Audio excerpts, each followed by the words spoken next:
समाचार धरोई डेमમાંથી સાબરમતી નદીમાં પાણી છોડવામાં આવી રહ્યું છે। સુભાષ બ્રિજ પાસેનો રિવરફ્રન્ટ વોકવે ડૂબી ગયો છે। સુભાષ બ્રિજ પર મોટી સંખ્યામાં લોકો ઉમટ્યા।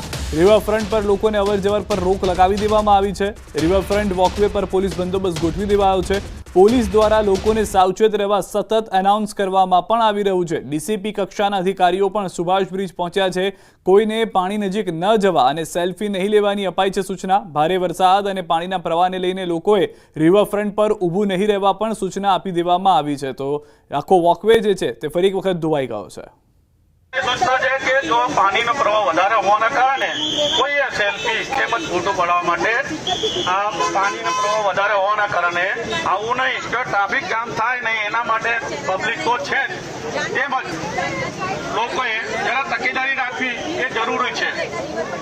જાહેર જનતાએ નીચે કે ઉપર વધારે પાણીના તેમજ કોઈ ફોટો પડાવવા કે પબ્લિક પોતાનું આવું નહીં।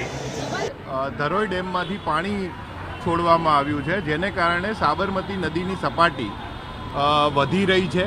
એટલે અહીંયા રિવરફ્રન્ટ ખાતે જ્યારે પણ વરસાદ થોડો રોકાય અને ત્યારે પબ્લિક જોવાની જે ભીડ અહીંયા જામે છે એ ભીડને સેલ્ફી લેવાનો અથવા નદીની અંદર જવાનો જે ક્રેઝ હોય, જેને કારણે કોઈ દુર્ઘટના ન બને તે હેતુથી રિવરફ્રન્ટ ઈસ્ટ પોલીસ સ્ટેશનમાં ગઈકાલે રાતે તેમજ આજ સવારથી પેટ્રોલિંગનું આયોજન કરેલું છે।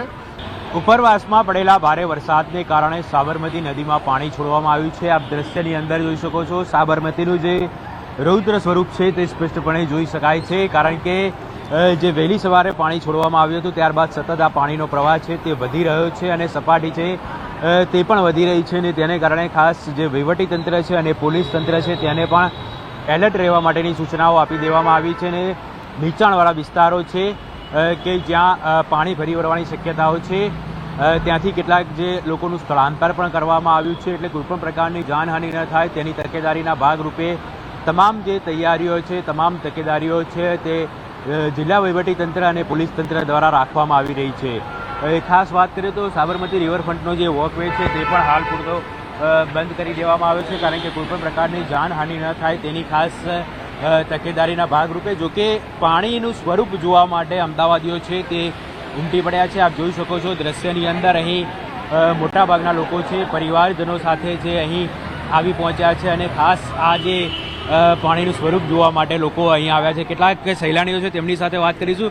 બેન, શું કહેશો, કેવો માહોલ જોવા મળી રહ્યો છે?